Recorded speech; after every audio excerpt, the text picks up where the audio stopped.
Hey there! Did you know it's important to regularly clean your AirPods and their case? I'm Justin, and I'm here to show you how to keep the germs at bay and the high-quality sound at play. Before we start, there are a few key things I want to point out. First, never submerge your AirPods in water or any other liquid. Second, don't use sharp tools to dig out gunk from the mesh speaker cover. And third, just say no to bleach. Now that we've got that covered, let's get started. Cleaning the protective case is simple.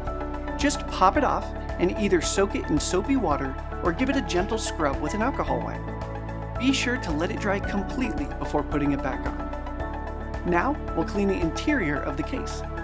First, wipe it down with a lint-free microfiber cloth. If it's really dirty, dab a bit of rubbing alcohol on the cloth. Next, check around the charging connectors for any wax buildup.